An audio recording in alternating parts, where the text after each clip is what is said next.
یہ کیا بکواس ہے؟ آہستہ بولو، یہ پنجابی فلم کی شوٹنگ نہیں ہے۔ اگر زیادہ بے چینی ہے تو یہ دیکھ لو، یہ تمہارے اور تمہارے دونوں ساتھیوں کے ناقابل ضمانت وارنٹس ہیں۔ اس نے 3 کاغذ میری جانب بڑھا دیے۔ میں نے سرسری نظر ڈالی، وہ وارنٹ گرفتاری ہی تھے۔ زری گل کا چہرہ دھواں ہو رہا تھا، وہ کبھی میری اور کبھی پولیس والوں کی طرف دیکھتا تھا۔ چلو بھائی، ایک پولیس والے نے مجھے باقاعدہ دھکا دیتے ہوئے کہا۔ 3 رائفلیں میری اور زری کی سمت اٹھی ہوئی تھیں۔ اگر میں چاہتا تو اس موقع پر ہنگامہ ہو سکتا تھا، لیکن میں نہیں چاہتا تھا۔ ابھی ہم نے پاکستان کی سرزمین پر قدم رکھا ہی تھا۔ قدم رکھتے کوئی فساد کھڑا ہو جاتا تو میرے اور میرے خیرخواہوں کے لیے سخت پریشان کن ثابت ہوتا۔ کہاں جانا ہے؟ میں نے اشفاق گوندل سے دریافت کیا۔ کوئی اچھی جگہ ہی ہوگی، تمہاری شان کے خلاف تم کوئی کام کر نہیں سکتے۔ وہ مخصوص انداز میں داڑھی کھجا کر بولا۔ میں سمجھ گیا کہ یہی وہ سرپرائز ہے جو تھوڑی دیر قبل پولیس اہلکار نے دینے کا اعلان کیا تھا۔ ہمارا دستی سامان پولیس والوں نے اپنی تحویل میں لے لیا تھا۔ ہمیں آفس کے عقبی دروازے سے باہر نکالنے کے لیے اس کا تالا کھولا گیا۔ میں نے ایس ایس پی سے کہا، کیا میں اپنے ساتھیوں کو اطلاع دے سکتا ہوں؟ تم بے فکر رہو، انہیں سب کچھ معلوم ہو جائے گا۔ اس کے ساتھ ہی ایس ایس پی نے پولیس انسپکٹر کو آگے بڑھنے کا اشارہ کیا۔ پولیس والوں کے نرغے میں ہم عقبی دروازے سے نکلے، ایک کوریڈور سے گزر کر پورش نما جگہ پر پہنچے۔ یہاں ایک تاریک شیشوں والی پولیس جیپ موجود تھی۔ 2 جیپیں اور بھی تھیں، ان میں سے ایک کی کھڑکیوں پر پردے کھچے ہوئے تھے۔ مجھے اور زری کو فوراً تاریک شیشوں والی گاڑی میں بٹھا دیا گیا۔ 4 مسلح اہلکار ہمارے ساتھ بیٹھ گئے۔ ایک انسپکٹر نے ڈرائیور کے ساتھ اگلی نشست سنبھال لی۔ پچھلی گاڑی میں اشفاق گوندل خود بیٹھا۔ میں نے اندازہ لگایا کہ صفدر کو بھی غالباً پولیس حراست میں ہی اسپتال پہنچایا جا رہا ہے۔ یہ شام کا وقت تھا، وہی دھوپ تھی، وہی لاہور کا موسم تھا، اور وہی اس شہر کی الہڑ خوشبو تھی۔ مگر دیکھتے ہی دیکھتے سب کچھ مجھ سے بہت دور چلا گیا تھا، اور گھنی مونچھوں و کرخ چہروں والے پولیس اہلکار قریب آ گئے تھے۔ راستے میں جیپ کے اندر ایک گمبھیر خاموشی طاری رہی۔ 15 منٹ کے سفر میں کسی نے ایک لفظ بھی نہیں بولا۔ یہ لوگ ہمیں کینٹ کی طرف لے جا رہے تھے۔ قریباً 15 منٹ بعد میں اور زری گل حوالاتی کی حیثیت سے ایک تنگ و تاریک کوٹری میں بیٹھے تھے۔ بمشکل 10x10 فٹ کا کمرہ ہوگا۔ اسی کمرے کے اندر 5 فٹ اونچی دیواروں کے اندر ٹوائلٹ بنایا گیا تھا۔ ایک ٹوٹا پھوٹا لوٹا دروازے پہ دھرا تھا، اور اندر سے بدبو کے بھبکے اٹھ رہے تھے۔ فرش پر پیال بچھی تھی۔ تاہم ہماری خصوصی عزت افزائی کی گئی اور تھانے کے کسی کمرے سے پرانی سی دری لا کر بچھا دی گئی۔ ہم حالات کی ستم ظریفی پر ششدر تھے۔ عرصے بعد جو شخص وطن واپس آتا ہے اس کے دل میں کئی امنگیں ہوتی ہیں۔ اپنا گھر بار دیکھنے کی آرزو ہوتی ہے، پیاروں سے ملنے کی خواہش ہوتی ہے، خوب آرام کرنے کو دل چاہتا ہے۔ اگر اس نے کوئی اہم فریضہ انجام دیا ہو یا کوئی نمایاں کارکردگی دکھائی ہو تو وہ اپنے بہی خواہوں کی طرف سے تعریف و توصیف کی توقع رکھتا ہے۔ ہم بھی دیر بعد لوٹے تھے، مگر جو کچھ ہمارے ساتھ ہوا وہ بالکل غیر متوقع تھا۔ کچھ دیر بعد ایک موٹا تازہ شخص جو خوب گورا چٹا بھی تھا، دونوں ہاتھ پتلون کی جیبوں میں ڈالے، نہایت قیمتی سگریٹ پھونکتا ہوا ہمارے سامنے آ کھڑا ہوا۔ وہ انتظامیہ کا ہی کوئی اعلیٰ افسر لگتا تھا۔ ایسی شکلیں اکثر سیکریٹری، ڈپٹی کمشنر یا کمشنر وغیرہ کی کرسیوں پر بیٹھی نظر آتی ہیں۔ بہرحال میں نے اس شخص کو پہلے کبھی نہیں دیکھا تھا۔ وہ ہمارا یوں جائزہ لے رہا تھا جیسے تفریح کے لیے آنے والے پنجرے میں بند جانوروں کو دیکھتے ہیں۔ میری رگوں میں خون اچھل کر رہ گیا۔ جی چاہا کہ سلاخوں میں سے ہاتھ نکال کر اس شخص کو گریبان پکڑوں اور اسے آہنی سلاخوں سے ٹکرا ٹکرا کر لہو لہان کر دوں۔ بہرحال میں نے اپنے اندرونی جذبات کو لگام ڈالتے ہوئے قدرے نرم لہجے میں اس سے کہا، کیا میں پوچھ سکتا ہوں کہ ہمارا تیسرا ساتھی کہاں ہے؟ اسے اسپتال پہنچا دیا گیا ہے۔ آپ کی تعریف؟ میرا تعلق CIA سے ہے، تمہارے کیس میں میری حیثیت تفتیشی افسر کی ہے۔ اس نے مختصر جواب دیا۔ کیس؟ کون سا کیس؟ اس نے سگریٹ کا گہرا کش لیا۔ کیس ایک نہیں ہے، ایک سے زائد ہیں۔ بہرحال میں جس کیس میں انویسٹیگیٹر ہوں وہ اغوا کا کیس ہے۔ کس کا اغوا؟ بہت اہم اغوا ہے۔ تم نے امارات کے شہری شیخ عاصم کی منکوحہ بیوی کو ورغلا کر اغوا کیا ہے، اور اس جرم میں تمہارے 2 ساتھی بھی شریک ہیں۔ میں سناٹے میں رہ گیا۔ زری بھی منہ کھولے سلاخوں کے پار دیکھ رہا تھا۔ تم ہوش میں تو ہو؟ کیا واہی تباہی بک رہے ہو؟ واہی تباہی تم بول رہے ہو۔ تم کسی چھوٹی مصیبت میں گرفتار نہیں ہوئے ہو، یہ بہت بڑی مصیبت ہے۔ ہیرو بننے کی کوشش کرو گے تو ٹانگیں چر جائیں گی تمہاری۔ مجھے خوفناک نظروں سے گھورتا ہوا وہ واپس چلا گیا۔ زری کا چہرہ سفید ہو رہا تھا۔ وہ ہونٹوں پر زبان پھیر کر بولا، استاد صاحب، یہ ادھر پہنچتے ہی ہمارے ساتھ کیا ہو رہا ہے؟ ہم کو لگتا ہے کہ واقعی کوئی بڑا مصیبت ہے یہ. ہم کو یہ آئے 2 گھنٹہ ہو گیا، اب تک سائی صاحب نے بھی کچھ نہیں کیا. انتظار کرو اور دیکھو سامنے کیا آتا ہے. اچانک زری کی آنکھیں ذرا روشن ہوئی. استاد صاحب، ہمارا خیال ہے کہ مسٹر کلارک پاکستان پہنچ گیا ہوگا. وہ ضرور بضرور ہمارے لیے کچھ کرے گا. ہم سب جانتا ہے کہ اس کا ہاتھ بہت لمبا ہے. ہاتھ تو لمبا ہے، مگر ان کو پتہ نہیں کہ کب تک خبر ہوگی، اور خبر ہونے بھی دی جائے گی یا نہیں. ہماری پولیس بڑی بااختیار ہے. یہ ابھی ہمیں مار کر گاڑ دیں تو کوئی ان کا کچھ نہیں بگاڑ سکتا. اور کچھ نہیں تو پولیس مقابلہ تو ان کے بائیں ہاتھ کا کھیل ہے. استاد جی، ہمارا دل گواہی دیتا ہے کہ ہم بری طرح پھنس گیا ہے. ہو سکتا ہے کہ آئندہ 24 گھنٹوں میں اور بری طرح پھنس جائے. اس سے پہلے کہ کچھ بھی ہمارے بس میں نہ رہے، ہم کو اپنے بچاؤ کا کوشش کر لینا چاہیے. کوشش سے کیا مطلب ہے تمہارا؟ اگر حوالات کا دروازہ کھولا جائے تو ہم دونوں بھاگنے کا کوشش کریں. ہم ان پولیس والوں کو اچھی طرح جانتا ہے، اور آپ بھی ضرور جانتا ہوگا. ان میں ہمت والا لوگ تھوڑا تھوڑا ہی ہوتا ہے. جب ایک دم کوئی کام ہو جائے تو یہ لوگ دیکھتا رہ جاتا ہے. آپ کو وہ گجرات والا واقعہ یاد ہے نا؟ زری نے ایک پرانی بات یاد دلانی چاہی. یار، وہ چھوٹی سی دیہاتی پولیس چوکی تھی گھامڑ. یہ بہت بڑا پولیس اسٹیشن ہے. ویسے بھی ہماری آمد کی خوشی میں یہاں خاص انتظام نظر آ رہا ہے. زری جوش سے بولا. ہم اس خاص انتظام کو الٹا اٹھا کر پٹک دے گا. اگر ہم ادھر افریقہ میں آدم خور قبائلیوں کا دانت کٹا کر سکتا ہے تو ادھر یہ موٹی توندوں والا 2-4 سنتری ہمارا کیا چین لے گا؟ یہ لوگ ہم کو نہیں جانتا. ہم ان لاٹھی اور بندوقوں سے ڈرنے والا نہیں ہے. ہم ان کو سبق سکھا دے گا. زری کا جوش بالکل جانون تھا، لیکن میں یہ بھی جانتا تھا کہ فی الوقت یہ جوش بے موقع ہے اور خطرناک بھی ثابت ہو سکتا ہے. میں نے اسے ٹھنڈا کرنے کی کوشش کی اور ساتھ ساتھ تسلی تشفی بھی دی. وہ بار بار گہری مایوسی اور کرب کے عالم میں سر ہلا رہا تھا. اس انوکھے استقبال پر اس کا رنجیدہ ہونا سمجھ میں آنے والی بات تھی. قریباً 1 گھنٹہ اسی طرح گزر گیا. پھر بھاری قدموں کی آواز سنائی دی. 4-5 باوردی پولیس والے نمودار ہوئے. ان کے ساتھ 2 افسرنما افراد بھی تھے. ایک وہی سرخ و سفید تھا جس نے بھی تھوڑی دیر پہلے ملاقات کی تھی. پولیس والوں نے اندر داخل ہو کر سب سے پہلے مجھے ہتھکڑی لگائی. اس کے بعد گن پوائنٹ پر اس مختصر کوٹری سے باہر نکالا گیا. کہاں لے کے جا رہے ہو مجھے؟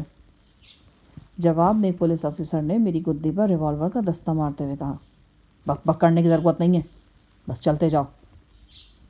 ایک بار پھر اپنے جسم کا خون مجھے سر کو چڑھتا محسوس ہوا. وہ لوگ مجھے پولیس اسٹیشن کے ایک اندرونی کمرے میں لے گئے. کمرے میں میلی کچیلی صف بچھی ہوئی تھی. ایک طرف جستی ٹرنک پڑا تھا جس کے نیچے اینٹیں رکھی گئی تھیں. دیواروں سے 2 پولیس اہلکاروں کی وردیاں لٹک رہی تھیں. میں اس کمرے کو دیکھتے ہی سمجھ گیا کہ یہ تفتیش کے لیے استعمال ہوتا ہوگا. مجھے لوہے کی کرسی پر بٹھا دیا گیا. چند منٹ بعد اشفاق گوندل اندر داخل ہوا. اینک کے پیچھے اس کی آنکھیں ضرورت سے زیادہ پھیلی ہوئی نظر آتی تھیں. کمرے میں ہم دونوں اکیلے تھے. گوندل نے بھی وہی بات کہی جو تھوڑی دیر پہلے حوالات کے سامنے سرخ و سفید افسر نے کہی تھی. شاہ جہان، میں تمہارے بارے میں بہت کچھ جانتا ہوں، اس لیے چاہتا ہوں کہ تم جس بڑی مصیبت میں پھنس گئے ہو اس کو اور بڑا مت کرو. اقبال جرم کر لو تو یہ تمہارے لیے اچھا ہوگا اور ہم سب کے لیے بھی آسانی رہے گی. کس بات کا اقبال جرم؟ میں نے بھڑک کر کہا. تم نے مدعی شیخ قاسم کی بیوی کو ورغلا کر اغوا کیا اور اسے کئی ماہ اپنے حبس بیجا میں رکھا. اس جرم میں تمہارے 2 ساتھی صفدر علی اور زری گل خان بھی شریک ہیں. میرے خیال میں شیخ قاسم کی بیوی غائب نہیں ہے. وہ ایئرپورٹ پر ہم سب لوگوں کے ساتھ موجود تھی. وہ ایک عاقل بالغ لڑکی ہے. اس کا بیان حقیقت کھول کر بیان کر دے گا سب کچھ. اس نے یہی بیان دیا ہے کہ تم اسے زبردستی لاہور سے لے گئے تھے. وہ واپس آنا چاہتی تھی مگر تم نے اسے ڈرا دھمکا کر روکے رکھا اور اس دوران میں مسلسل اس کی آبروریزی کرتے رہے. اشفاق گوندل نے عجیب ڈھٹائی سے کہا. اس کے علاوہ اور کچھ؟ اس کے علاوہ یہ کہ لاہور سے روانہ ہوتے وقت مسمات غزالہ عاصم کے پاس 50,000 نقدی اور کچھ جڑاؤ زیورات تھے جن کی مالیت 15 لاکھ سے زیادہ تھی. یہ ساری چیزیں بھی تمہارے قبضے میں ہیں اور یہی چیزیں تم مجھ سے برآمد کرانے کے لیے اور مجھ سے اقبالی بیان لینے کے لیے مجھے سقوبت خانے میں لے کر آئے ہو. جیسا بھی تم سمجھنا چاہو سمجھ لو. میری ایک بات یاد رکھنا گوندل، اگر تم نے کسی کی باتوں میں آ کر میرے ساتھیوں کو کچھ کہا تو اس کے لیے میں تمہیں چھوڑوں گا نہیں. کیا کر لو گے تم؟ جو بھی ہو سکے گا. شاید رجال ساہی والا کیڑا تمہارے دماغ میں کلبلا رہا ہے. ایسے 5-10 کیڑے اور بھی تمہاری حمایت میں لگ جائیں نا تو تمہیں اس شکنجے سے نہیں نکال سکیں گے جس میں تم پھنس گئے ہو.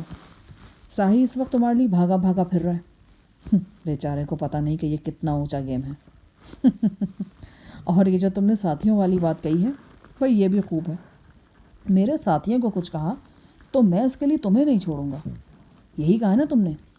اس کا جواب ابھی تھوڑی دیر میں تمہیں مل جائے گا. میرا خیال ہے کہ تمہیں ساتھیوں کو بچانے کے بجائے اپنی فکر پڑ جانی چاہیے. کہ جسم کی مار بڑی مردود چیز ہوتی ہے شاہ جہان. بڑے بڑے رانی خاں کے سالے ناک رگڑنے لگتے ہیں. اس نے زہریلی نظروں سے مجھے دیکھا اور باہر چلا گیا. قریباً 10-15 منٹ گزر گئے. میری سمجھ میں نہیں آ رہا تھا کہ یہ آتے ساتھی ہمارے ساتھ کیا ہونے لگا ہے. یوں لگتا تھا کہ یہ لوگ بس ہمارے پاکستان پہنچنے کے منتظر تھے. جو لوگ ہمارے استقبال کے لیے آئے تھے ان کے دلوں پر پتہ نہیں کیا بیتی تھی، اور جو گھروں میں ہمارا انتظار کر رہے تھے وہ نہ جانے کیا سوچ رہے تھے. غزالہ، گلثوم، تابی، پروفیسر، شائستہ، یہ سب نہ جانے کہاں اور کس حال میں تھے. اچانک دروازہ کھلا اور چند ہٹے کٹے اہلکار دندناتے ہوئے اندر گھس آئے. ایک لفظ کا تبادلہ کیے بغیر وہ مجھ پر جھپٹے اور مجھے ٹھوکروں اور بھونسوں پہ رکھ لیا. یکا یک میرا جسم ایک بے رحم طوفان کی زد میں آ گیا تھا. میری زخمی ٹانگ سے درد کی ٹیسیں اٹھ رہی تھیں. میں پشت کے بل فرش پر گر گیا. خود کو بچانے کے فطری عمل کے تحت میں نے اپنے دونوں ہاتھ اپنے چہرے کے سامنے کر لیے تھے. ہاتھ چونکہ ہتھکڑی میں جکڑے ہوئے تھے لہٰذا میں انہیں صرف اپنے دفاع کے لیے استعمال کر سکتا تھا، اور وہ بھی صرف ڈھال کے طور پر. کمرے میں روشنی اتنی کم تھی کہ میں مار پیٹ کرنے والے اہلکاروں کی صورتیں نہیں دیکھ سکتا تھا. شاید یہ روشنی جان بوجھ کر ہی کم رکھی گئی تھی. 2 منٹ کے اندر اندر میرا بالائی لباس تار تار ہو گیا اور ناک منہ سے خون بہہ نکلا. مارنے والے ساتھ ساتھ جنوبی پنجاب کے لہجے میں گالیاں بھی بک رہے تھے. ایک شخص نے شدید نفرت کے عالم میں مجھے سر کے بالوں سے پکڑا اور کئی بار میرا چہرہ زمین پر رگڑنے کی کوشش کی. وہ 2 منٹ ایک طوفان کی طرح تھے، ایک ایسا طوفان جس نے میرے جسم کی چولیں ہلا ڈالی.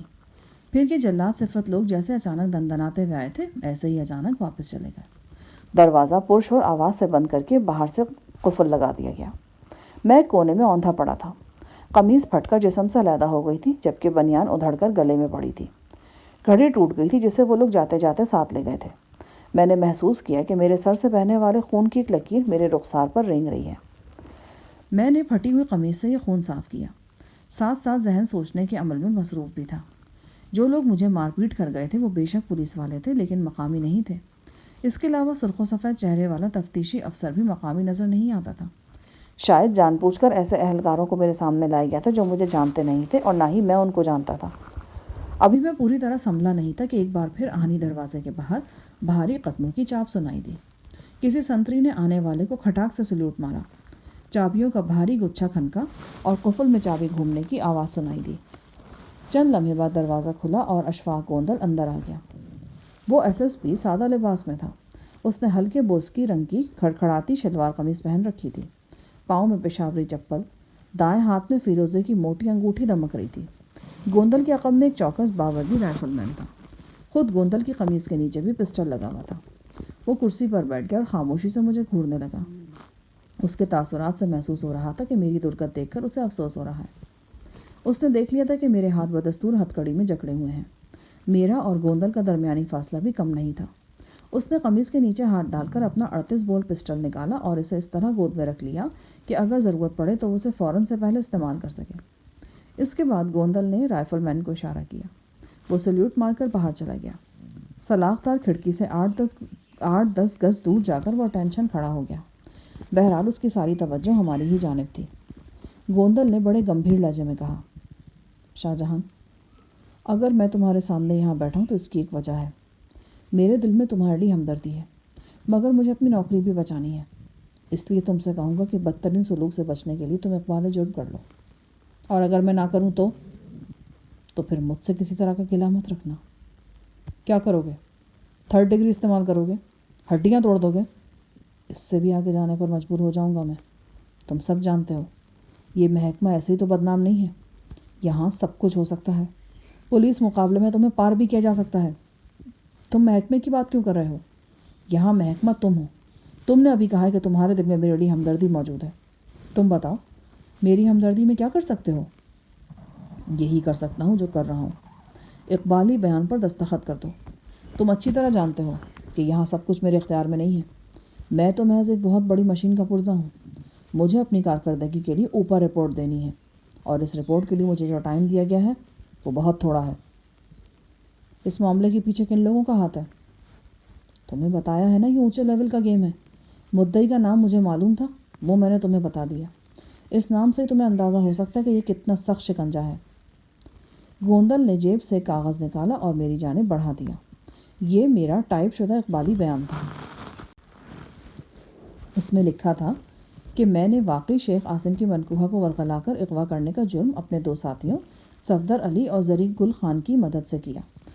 مغویہ مسمات غزالہ عاصم تقریباً 7 ماہ تک میری حبس بیجا میں رہی ہے اور اس دوران میں میری دست درازی کا شکار ہوتی رہی ہے. میں اسے لے کر بیرون ملک چلا گیا تھا.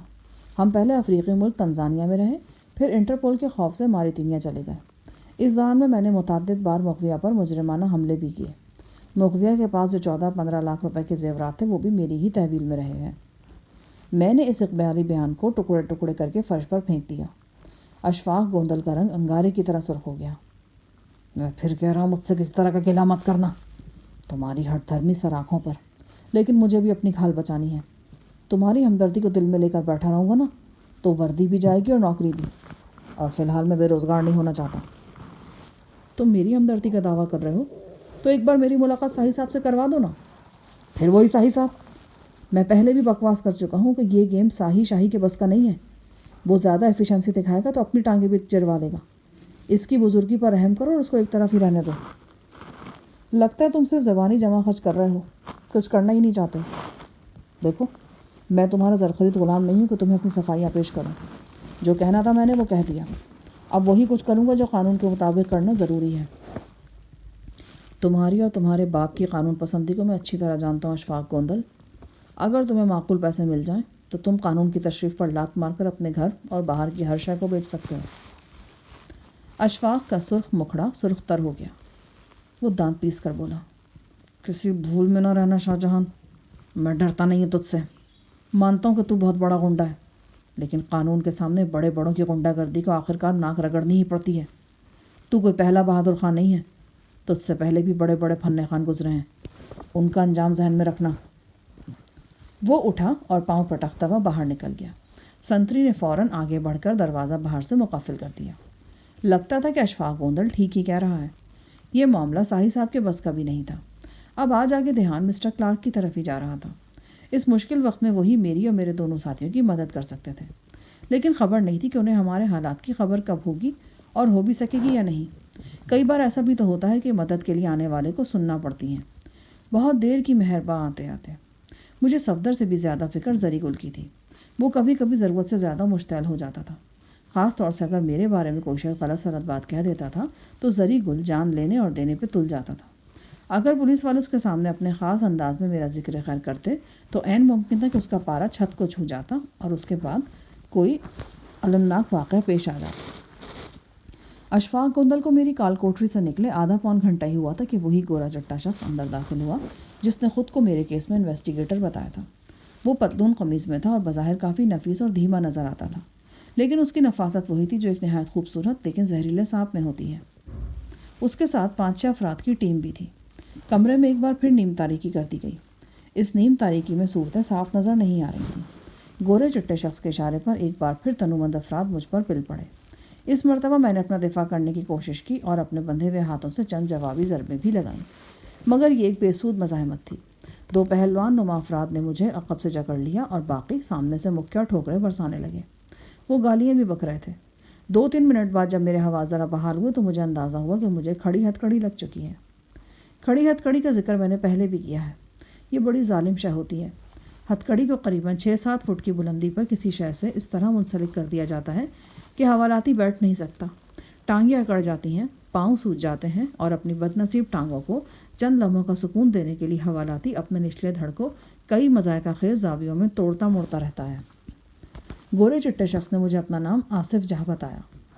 اس نے دھیمے لہجے میں مجھے سمجھایا کہ اگر میں جانوروں جیسے سلوک سے بچنا چاہتا ہوں تو اپنی اکڑ چھوڑ کر سیدھے راستے پر آ جاؤں اور جو کچھ اشفاق گوندل صاحب فرما گئے ہیں وہ میں نوعین قبول کر لوں. دوسری صورت میں میری چیخیں بغیر لاؤڈ اسپیکر کے 2 میل کی دوری سے بھی سماعت کی جا سکیں گی. پھر اس نے میری آنکھوں میں جھانکتے ہوئے کہا، اگر تمہیں یقین نہیں ہے تو میں تمہیں اس کا ثبوت دے سکتا ہوں. اس نے ایک کارندے کو اشارہ کیا. وہ کوٹری سے باہر نکلا اور چند قدم چل کر ایک راہداری میں موجود دروازے کھول دیے. دروازے کھلنے کے بعد چند آوازیں میرے کانوں میں پڑی، انہوں نے میری رگوں میں لہو کو منجمد کر دیا۔ مجھے یوں لگا جیسے ٹانگیں ایک دم برف میں لگ گئی ہیں۔ یہ زری گل کی آوازیں تھیں۔ وہ کربناک انداز میں چیخ رہا تھا۔ اس کی چیخوں میں تکلیف کا اظہار تو تھا ہی، لیکن اس کے ساتھ ساتھ ایک آتش فشانی غضب تھا اور ایک پھنکارتی ہوئی آگ بھی تھی۔ وہ چیخنے کے ساتھ ساتھ پولیس والوں کو گالیاں دے رہا تھا اور خطرناک ترین نتائج کی دھمکیاں بھی اس کی نوک زباں پر تھیں۔ میں نے بے اختیار اپنے ہاتھوں کو زور زور سے جھٹکے دیے۔ ظاہر ہے کہ یہ اضطراری حرکت ہی تھی، کیونکہ میرے یوں جھٹکے دینے سے ہتھکڑی ٹوٹ سکتی تھی اور نہ ہی وہ آہنی سلاخیں اپنی جگہ سے اکھڑ سکتی تھی جن سے ہتھکڑی منسلک تھی۔ میں نے آصف جاہ کی آنکھوں میں جھانکتے ہوئے کہا، آصف جاہ، تم مجھے ٹھیک سے جانتے نہیں ہو۔ جو مجھے جانتے ہیں وہ خود میرے سامنے نہیں آئے۔ انہوں نے تجھے قربانی کا بکرا بنا کر یہاں بھیجا ہے۔ وہ تیرا بہت برا کر رہے ہیں آصف جاہ، میں تجھے بتا رہا ہوں، وہ تیرا بہت برا کر رہے ہیں۔ اس کوٹری سے زندہ نکل سکو گے تو کچھ کرو گے نا، لیکن اس میں اتنا خوش ہونے کی بات نہیں۔ مرنا تو یہاں بھی اتنا آسان نہیں ہوگا انشاءاللہ۔ آصف جاہ نے اہلکار کو اشارہ کیا۔ اس نے یکے بعد دیگرے راہداری کے دونوں دروازے بند کر دیے۔ زری گل کی گرجتی برستی آوازیں معدوم ہو گئیں۔ میری قمیض اور بنیان جسم سے علیحدہ ہو چکی تھی۔ دونوں بازو کھڑی ہتھکڑی کی وجہ سے اوپر اٹھے ہوئے تھے۔ تاریکی میں ایک سانولے جلاد صورت شخص کے مدھم خد و خال نظر آ رہے تھے۔ وہ بیت کی ایک موٹی چھڑی لیے میرے سامنے کھڑا تھا۔ اس کا انداز بتا رہا تھا کہ آصف کے ایک اشارے پر وہ میرے جسم کی کھال ادھڑنا شروع کر دے گا، اور پھر یہی ہوا۔ آصف نے سر سے اشارہ کیا۔ شائیں کی آواز آئی۔ ظالم چھڑی لہرا کر بڑی طاقت سے میرے اریاں سینے پر لگی۔ چھڑی کیا تھی؟ برچھی تھی۔ درد کی لہریں پورے جسم میں سفر کر گئیں۔ ہونٹوں پر آنے والی کرہ کو میں نے بمشکل ہونٹوں کے اندر روکا۔ مجھے اندازہ ہوا شاید زری گل کو بھی اسی قسم کی چھڑی کے ساتھ خوش آمدید کہا جا رہا ہے۔ اس کے ساتھ ہی میرے ذہن نے ایک اور تشویشناک نتیجہ بھی نکالا۔ پولیس کے طریقہ واردات سے بخوبی مجھے آگاہی تھی۔ جن حوالاتیوں کو قانونی طور پر 24 گھنٹے کے اندر مجسٹریٹ کے سامنے پیش کیا جانا ہو، انہیں اس طرف واشگاف تشدد کا نشانہ نہیں بنایا جاتا۔ اہلکاروں کی کوشش ہوتی ہے کہ ایسے حوالاتیوں سے عدالتی ریمانڈ کے بعد حسن سلوک کیا جائے، اور اگر ریمانڈ سے پیشتر 24 گھنٹے کے اندر کچھ اگلوانا ضروری ہو تو پھر ان کے ساتھ حسن سلوک ذرا ٹیکنیکل طریقے سے کیا جاتا ہے۔ ایسی چوٹیں لگائی جاتی ہیں جو ظاہری طور پر نمایاں نظر نہیں آتی۔ میرے اور غالباً زنی کے ساتھ بھی جو مار پیٹ کی گئی تھی وہ بڑی واشگاف تھی۔ میرے ناک منہ سے خون رس رہا تھا اور بھی کئی چوٹیں تھیں، اور اب تازہ ترین چوٹ بیت کی چھڑی کی تھی جس نے کھال چھیل دی تھی۔ اس کا مطلب تھا کہ ہمیں ریمانڈ وغیرہ کے بغیر ہی پولیس حراست میں رکھے جانے کا پروگرام ہے۔ اگر واقعی ایسی بات تھی تو پھر رجال ساہی اور مسٹر جی کلارک ہمارے لیے فوری طور پر کچھ نہیں کر سکتے تھے۔ مجھے یہ دیکھ کر تعجب ہوا کہ چھڑی کی پہلی جان لیوا ضرب کے بعد آصف جاہ نے چھڑی بردار کو ہاتھ کے اشارے سے منع کر دیا۔ اس نے مجھے دوسری ضرب نہیں لگائی۔ آصف آہستگی سے میرے قریب آیا اور اتنے فاصلے پر کھڑا ہو گیا کہ میں اگر وحشت میں ٹانگ وغیرہ چلانا چاہوں تو ضرب اسے نہ لگے۔ میں نے تاریکی میں آنکھیں پھاڑ کر اسے دیکھا تو مجھے آصف جاہ کے خد و خال مدھم نظر آنے شروع ہو گئے۔ وہ بولا، میں تمہیں صبح تک کی مہلت اور دیتا ہوں، اچھی طرح سوچ سمجھ لو، اس کے بعد تمہاری لیے توبہ کا دروازہ بند ہو جائے گا۔ وہ اپنے ساتھیوں سمیت باہر چلا گیا۔ کمرے کی روشنی پھر بحال ہو گئی۔ میں نے وہ ساری رات کھڑے کھڑے گزار دی۔ ٹانگیں اکڑ کر رہ گئی تھیں۔ بیٹھنا ایک بہت بڑی نعمت محسوس ہوتا تھا، اور یہ نعمت مجھ سے بہت فاصلے پر تھی۔ کہتے ہیں کہ نیند سولی پر بھی آ جاتی ہے، اور اس عذابناک رات میں 2-3 مواقع ایسے بھی آئے جب میں واقعی کھڑے کھڑے غنودگی میں چلا گیا۔ ایسے میں جسم ڈولا تو ہتھکڑی میں جکڑے ہوئے ہاتھوں کو شدید جھٹکا لگا اور آنکھیں پوری کی پوری کھل گئیں۔ یقین نہیں آ رہا تھا کہ حالات ہمارے لیے اتنی تیزی اور بے رحمی سے تبدیل ہوئے ہیں۔ تھانے کی عمارت کافی بڑی تھی، کیونکہ گاڑیوں وغیرہ کی آوازیں جو مجھ تک پہنچ رہی تھیں وہ کافی فاصلے سے آ رہی تھیں۔ یہ علاقہ زیادہ گنجان بھی محسوس نہیں ہوتا تھا۔ میں نے رات کو کئی بار کان لگا کر سننے کی کوشش کی تھی، مگر زلی کی آواز دوبارہ سنائی نہیں دی۔ اب معلوم نہیں تھا کہ یہ آواز کسی اچھی وجہ سے بند ہوئی ہے یا بری وجہ سے۔ صفدر کا خیال بھی رہ رہ کر ذہن کو کچوکے لگا رہا تھا۔ میرے کانوں نے فجر کی اذانوں کی آواز سنی۔ یوں لگا جیسے کان ایک مدت بعد اس آواز سے فیضیاب ہوئے ہیں۔ یوں تو ماریتینیا بھی ایک اسلامی جمہوریہ تھا، مگر ہم جس دور افتادہ علاقے میں پھنسے ہوئے تھے وہاں تو ہمیں شاذ و نادر ہی کہیں اسلام کی جھلک نظر آئی تھی۔ فجر کی اذان سے قریباً 1 گھنٹے بعد میری کوٹری کی لائٹ ایک بار پھر بند کر دی گئی۔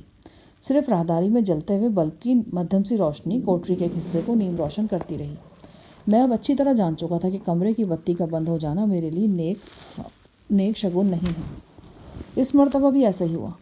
2-4 منٹ بعد آصف جا اپنی ٹیم کے ساتھ کوٹری میں گھس آیا اور نئے سرے سے پوچھ تاچھ شروع کر دی۔ میرے، غزالہ اور گلثوم وغیرہ کے حوالے سے ایسے شرمناک سوالات کیے گئے کہ خون کھول اٹھا۔ 10 منٹ کے اندر میرے اور آصف جا کے درمیان 2-3 بار تکرار ہوئی۔ اس کے بعد گالی گلوچ شروع ہو گئی۔ تیش سے بے قابو ہو کر آصف نے میرے منہ پر تھپڑ دے مارا۔ میں نے پہلے ہی تہیہ کر رکھا تھا کہ اگر اس نے تھپڑ مارا تو میں اس کا بڑا مناسب جواب دوں گا، اور میں نے یہی کیا۔ دونوں ٹانگیں جوڑ کر میں نے اس کے چہرے پہ رسید کی۔ میرے پاؤں ننگے تھے، اس کے باوجود یہ ضرب اتنی زوردار تھی کہ آصف جا اچھل کر دیوار سے ٹکرایا اور پھر پہلو کے بل فرش پر گر گیا۔ میں تاریکی کے سبب دیکھ نہیں سکتا تھا، مگر مجھے یقین تھا کہ اس کی بتی سی ہل گئی ہوگی اور ناک منہ سے خون بھی جاری ہو گیا ہوگا۔ پھر آصف کے منہ سے جو زخمی درندے کسی غراہٹیں برآمد ہوئیں، انہوں نے میرے خیال کی تصدیق کر دی۔ شاید اسے مجھ سے ایسی شدید جوابی کارروائی کی توقع نہیں تھی۔ وہ چند لمحے تو سکتے کسی کیفیت میں رہا، پھر اس کی ہدایت پر 2 اہلکار میری ٹانگوں سے لپٹ گئے تاکہ میں نے حرکت نہ دے سکوں۔ آصف جا چیل کی طرح مجھ پہ جھپٹا اور مجھ پر اندھا دھند چھڑی کی ضربات لگانے لگا۔ ضربات میرے جسم کے ننگے حصوں کے علاوہ میرے سر اور چہرے پر بھی لگ رہی تھیں۔ ساتھ ساتھ آصف جا کے منہ سے گالیوں کا آبشار بہہ رہا تھا۔ میں بھی خاموش نہیں رہا اور گالیوں کی حد تک اس کا اینٹ کا جواب پتھر سے دیا۔ چھڑی گھما گھما کر جب وہ نڈھال ہو گیا تو اپنے ایک اہلکار سے ہانپے ہوئے لہجے میں بولا، پاؤں باندھو اس کے۔ 2 نہایت تنومند اہلکار پوری قوت کے ساتھ میری ٹانگوں سے لپٹے رہے۔ 2 نے ایک زنجیر کے ذریعے میری دونوں پنڈلیاں جکڑ دیں اور زنجیر کے حلقوں میں چائنا کا وزنی تالا لگا دیا۔ یہ کارروائی کرنے کے بعد آصف جا نے ایک بار پھر مجھے سنگین ترین نتائج کی دھمکیاں دیں اور اپنی دنیا و عاقبت کے بارے میں سوچنے کے لیے آدھے گھنٹے کی مزید مہلت دی۔ اس کے بعد وہ اپنے جلاد صفت ساتھیوں سمیت باہر چلا گیا۔ کمرے کی بتی ایک بار پھر روشن کر دی گئی۔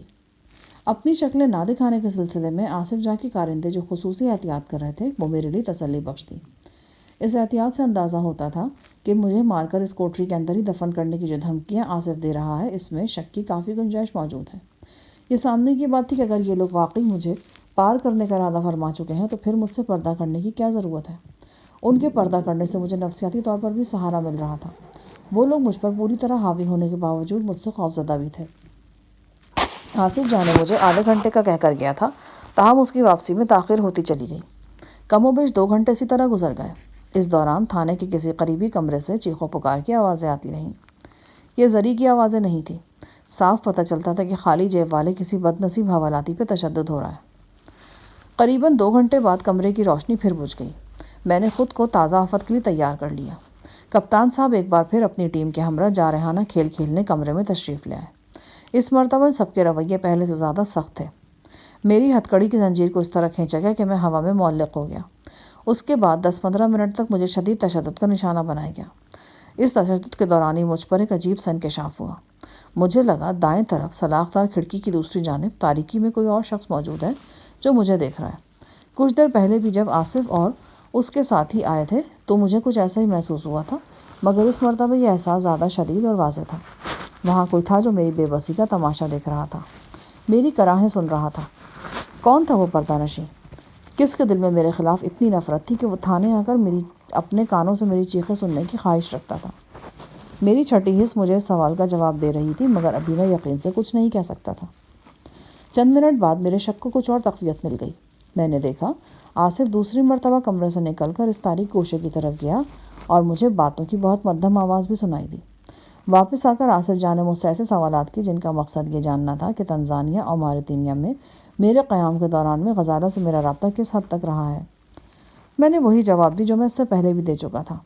میں نے آصف کو بتایا کہ میرا اور غزالہ کمرہ کبھی بھی ایک نہیں رہا، نہ ہی کبھی میں اور غزالہ اکیلے کسی ذیلی سفر پر نکلے ہیں۔ غزالہ کے ساتھ میرا نکاح یا خفیہ شادی کا کوئی سوال ہی پیدا نہیں ہوتا، کیونکہ غزالہ ابھی تک شیخ عاصم کے نکاح میں ہے، وغیرہ وغیرہ۔ آصف جا کا پارا جو کچھ دیر کے لیے ٹھنڈا ہو گیا تھا ایک بار پھر چڑھنے لگا۔ وہ چیخنے چلانے لگا اور پھر گالیاں بکنے لگا۔ میں نے ایک بار پھر اس کی گالیوں کا ترکی بترکی جواب دیا۔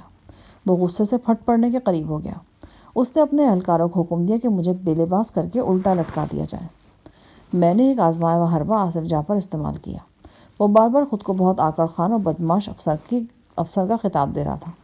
اب تک قریباً 10 بار وہ میرے کان میں یہ بات ڈال چکا تھا کہ وہ صرف وردی کے اندر ہی طاقتور نہیں ہے، وردی اتار کر بھی بہت زوراور ہے اور کئی بدماشوں کو ناکو چنے چبا چکا ہے۔ میں نے اس کی دکھتی رگ پہ ہاتھ رکھا۔ باتیں چودھریوں والی کرتے ہو اور کردار تمہارا ہجڑوں جیسا ہے، بلکہ ہجڑوں میں بھی تھوڑا بہت غیرت کا مادہ ہوتا ہے۔ اکیلے بندے کو باندھ کر مار رہے ہو اور مونچھوں کا تاؤ بھی دے رہے ہو۔ میں یہ نہیں کہتا کہ ایک ساتھ آؤ، ایک کے ساتھ ایک آؤ، تم سب کے سب یہیں رہو، بس میرے ہاتھ پاؤں کھول دو، گھڑی اتار کر اپنے سامنے رکھ لو۔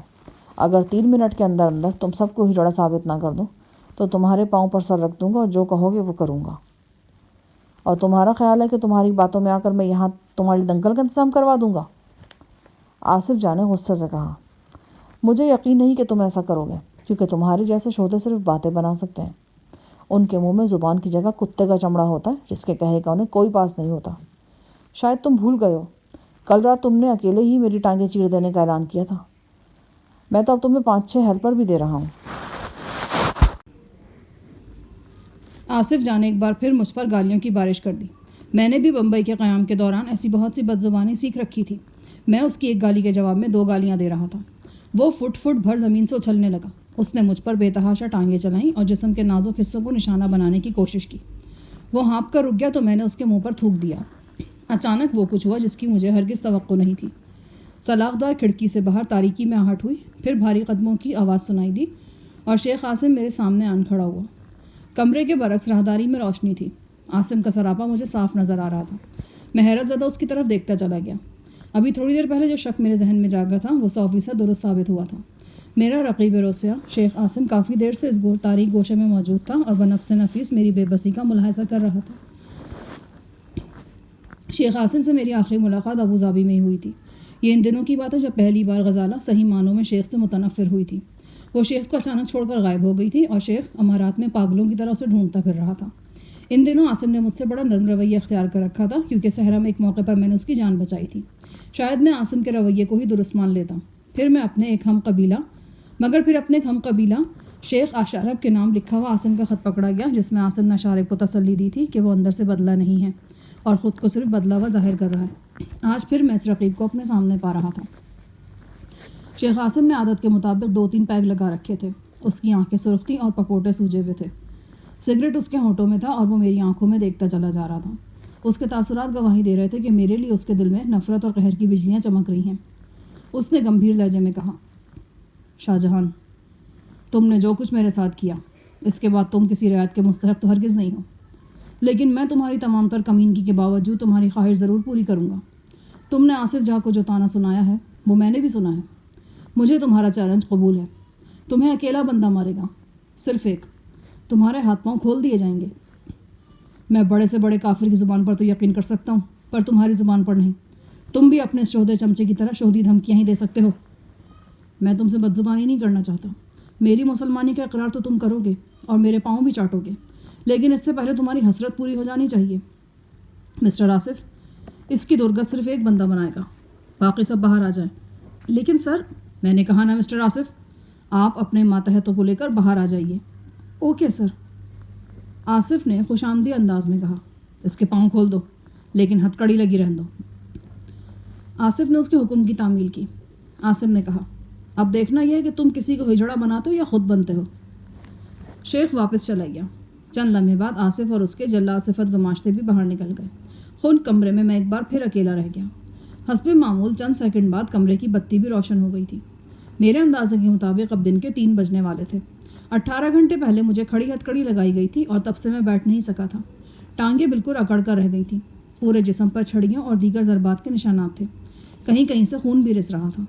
شیخ دھمکی لگا کر گیا تھا کہ اس تھانے میں وہ مجھے صرف ایک اکیلے اہلکار سے پٹوائے گا۔ وہ مجھے بڑی اچھی طرح جانتا تھا۔ اسے معلوم تھا کہ میں پاکستان اور سری لنکا میں اس کے بڑے فن خوان قسم کے کارندوں کو ناکو چنے چبوا چکا ہوں۔ اس کے باوجود اس نے ایسی بات کی تھی۔ میں کمرے کے فرش سے 3-4 انچ اوپر ہوا میں جھولتا رہا اور عاصم کے اگلے قدم کا انتظار کرتا رہا۔ ہوا میں لٹکنے سے ہاتھوں کو ناقابل برداشت کھچاؤ سہنا پڑ رہا تھا، لیکن اس سے ٹانگوں کو بہت آرام مل گیا تھا۔ میں گاہے گاہے اپنی ٹانگوں کو سکیڑ کر ان میں خون کی گردش بحال کر رہا تھا۔ قریباً آدھے گھنٹے بعد ایک بار پھر راہداری میں قدموں کی چاپ ابھری۔ میں نے آصف اور شیخ عاصم کو دیکھا۔ ان کے ہمراہ 2-3 افراد اور بھی ثقوبت خانے کی طرف چلے آ رہے تھے۔ جب وہ لوگ مکمل روشنی میں آئے تو مجھے شیخ عاصم کے ساتھ ایک جانا پہچانا چہرہ بھی نظر آیا اور میری رگوں میں خون اچھل کر رہ گیا۔ اب یہ بات اچھی طرح میری سمجھ میں آ گئی تھی کہ شیخ نے کس بلبوتے پر میرا چیلنج قبول کیا تھا، بلکہ ابھی چیلنج سے بھی آگے چلا گیا تھا اور ایک سے ایک کے لڑنے کی بات تھی۔ شیخ عاصم کے ساتھ شیطان ابن شیطان شنکر شکرا نظر آ رہا تھا۔ میں شنکر کو بھی آج ایک مدت کے بعد دیکھ رہا تھا۔ ابوظہبی کے نواحی صحرا میں جو واقعات پیش آئے تھے ان میں ایک سنگین واقعہ میرا اور شنکر کا مقابلہ تھا۔ اس مقابلے میں شکست یا ہار نہیں، زندگی یا موت تھی۔ کئی روز تک اس مقابلے کی تیاری قبائلی سردار کی قائم مقام خوبرو بیٹی شاری نے کروائی تھی۔ اکھاڑے میں زہر آلود حربے چھپائے گئے تھے اور ہمیں خاص انداز کی لڑائی لڑنی تھی۔ اس لڑائی میں شنکر کو شکست ہوئی تھی، مگر اچانک ہونے والی فائرنگ کے سبب اس کی جان بچ گئی۔ بعد ازاں وہ شفا خانے سے فرار ہو گیا تھا۔ آج وہ بلائے ناگہانی کی طرح پھر میرے روبرو تھا۔ بالکل سفید آنکھوں والے ایک سنتری نے آگے بڑھ کر کمرے کا مقفل دروازہ کھولا اور شنکر اندر داخل ہو گیا۔ اس نے حسب عادت آدھی آستین کی ٹی شرٹ پہن رکھی تھی۔ اس کا پورا جسم کثرتی تھا، تاہم بازوؤں کی مچھلیاں خاص طور سے نمایاں تھیں اور ہلکی سی جنبش پر پھڑکتی محسوس ہوتی تھیں۔ اس کی پتلون قیمتی تھی اور پاؤں میں بڑے اسمارٹ سے جوتے تھے۔ اس کی آنکھوں میں ہمیشہ کی طرح صفاقی کی برف جمی ہوئی تھی۔ بالکل پرسکون دکھائی دیتا تھا وہ، مگر میں جانتا تھا کہ جب وہ حرکت کرے گا تو برق رفتار ہو جائے گا۔ اس نے میری طرف دیکھ کر زمین پر تھوکا اور بولا، بہت انتظار کروایا ہے تم نے۔ چلو یہ بھی شکر ہے کہ انتظار رائگاں نہیں گیا، ورنہ افریقہ میں تم کسی درندے کے پیٹ میں چلے جاتے تو میں جیون بھر اپنی قسمت کو روتا رہتا۔ سچ کہتے ہیں بھگوان کے گھر دیر ہے پر اندھیر نہیں۔ میں اب حیرت کے شدید جھٹکے سے سنبھل چکا تھا۔ شنکر کو روبرو دیکھ کر جسم و جاں میں وہی آگ جاگ گئی تھی جو برسوں سے جاگ رہی تھی۔ جب بھی یہ شیطان میرے سامنے آتا میری یہی کیفیت ہوتی تھی۔ ایسا لگتا تھا کہ جسم کی تمام خوابیدہ قوتیں یکلخت بیدار ہو گئی ہیں۔ شنکر کے پتلے پتلے بے رحم ہونٹ بھیج گئے تھے۔ میں نے کہا، میں نے بھی تمہیں ایک پل کے لیے نہیں بھولا ہے شنکر۔ تمہارے کچھ سانس باقی تھے جو شفا خانے سے بھاگ کر جان بچانے میں تم کامیاب ہو گئے۔ قبیلے کا دستور تو یہی کہتا تھا کہ ہارنے والے کو لازمی مرنا ہوگا۔ شنکر نے سوالیہ نظروں سے شیخ کی طرف دیکھا۔ شیخ نے اس بات میں سر ہلایا۔ شنکر نے ایک لفظ کہے بغیر جیب سے ہتھ کڑی کی چابی نکالی اور میری ہتھ کڑی کھول دی۔ میرے ننگے پیروں نے کمرے کے ٹھنڈے فرش کو چھوا تو مجھے محسوس ہوا کہ میری ٹانگوں میں جسم کا بوجھ سہارنے کی طاقت نہیں، لیکن مجھے یہ بوجھ سہارنا تھا بلکہ شنکر کے غضبناک حملوں کا بوجھ بھی سہارنا تھا۔ میری ہتھ کڑی اتار کر باہر پھینک دی گئی۔ چند ہی لمحے بعد میں اور شنکر آمنے سامنے تھے۔ مجھے وہی جلتے ہوئے صحرا والے مناظر یاد آ گئے۔ یوں لگا جیسے سلسلہ بالکل وہیں سے شروع ہوا ہے جہاں سے کئی مہینوں پہلے ٹوٹا تھا، مگر اب صورتحال بہت مختلف تھی۔ میں سوالات میں ایک ملزم کی حیثیت سے بند تھا۔ آصف جا کے بہیمانہ تشدد نے میری حالت غیر کر رکھی تھی اور جسم صرف جسمانی تشدد ہی کی اور بات صرف جسمانی تشدد ہی کی نہیں تھی، مجھے ذہنی طور پر بھی ٹارچر کیا گیا تھا۔ زری گل کی چیخیں اسی ٹارچر کا حصہ تھیں۔ میں نے کہا، شنکر، اگر تم خود کو ایک بہادر دشمن سمجھتے ہو تو پھر مجھے ایک آزاد فضا مہیا کرو، کسی ایسی جگہ جہاں دو ہاتھ کرو، جہاں پہ ہم دونوں کو یکساں مواقع میسر ہوں۔ کھڑکی کی دوسری جانب شیخ بے چینی سے پہلو بدل رہا تھا۔ آصف جا پھنکار کر بولا، یہ کوئی مقابلہ نہیں ہے، یہ تو تمہاری بات کا جواب دیا شیخ صاحب نے۔ تم نے کہا تھا کہ تمہیں باندھ کر مارا جا رہا ہے، اب تمہیں آزاد کر کے مارا جائے گا اور مارنے والا بھی صرف ایک ہوگا۔ شنکر کی بھوری آنکھیں جو ہمیشہ مجھے سانپ کی آنکھیں نظر آتی تھیں مجھ پر جھپٹنے اور میرا لہو پینے کے لیے بے قرار تھیں۔ مجھے معلوم تھا کہ شنکر کا خطرناک ترین وار اس کے گھٹنے کی ضرب ہے اور وہ یہ ضرب عام طور پر اپنے مد مقابل کی ٹانگوں کے درمیان لگاتا تھا۔ یہ ضرب کھا کر میں نے بڑے بڑے سخت جان فائٹرز کو مچھلی کی طرح تڑپتے ہوئے دیکھا تھا۔ بیسیوں نہیں تو درجنوں افراد ایسے ضرور ہوں گے جو شنکر کی اسی ضرب کی وجہ سے راہی عدم ہوئے تھے۔ دوسری طرف شنکر کو بھی میرے خطرناک ترین داؤ کا علم تھا۔ میری ٹانگوں میں ٹیسیں اٹھ رہی تھیں، مگر اس وقت ٹیسوں پر غور کرنے کا وقت نہیں تھا۔ شنکر نے جو ہی اپنا دائیں ہاتھ کی مٹھی بند کی، میں سمجھ گیا کہ وہ حملہ کرنے جا رہا ہے۔ میں نے اس کا وار تیزی سے جھک کر بچایا اور پھر ایک دم اس کی کمر دبوچ لی۔ اڑنگا لگا کر میں نے اسے پشت کے بل گرانا چاہا۔ اس کا سر دیوار سے ٹکرایا لیکن وہ گرا نہیں۔ اس نے ٹانگ میرے سینے پر رسید کی اور مجھے دور ہٹا دیا۔ صفدر جب صحت مند تھا تو ایک بہترین فائٹر تھا، لیکن میں نے آج تک اسے شنکر کے مد مقابل نہیں آنے دیا تھا۔ اس کی وجہ یہی تھی کہ صفدر میں کمزوری تھی، وہ حریف پر جھپٹتے وقت اکثر اپنے دفاع سے غافل ہو جاتا تھا۔ شنکر جیسے لوگ اس غفلت کو معاف نہیں کرتے اور عموماً اس کی سزا موت کی صورت میں دیتے ہیں۔ میں نے اپنی ٹانگ سے اٹھنے والی ٹیسوں سے اپنے دھیان کو یکسر ہٹا لیا اور شنکر کے طوفانی حملوں سے خود کو بچانے کے لیے ہمتاً متوجہ ہو گیا۔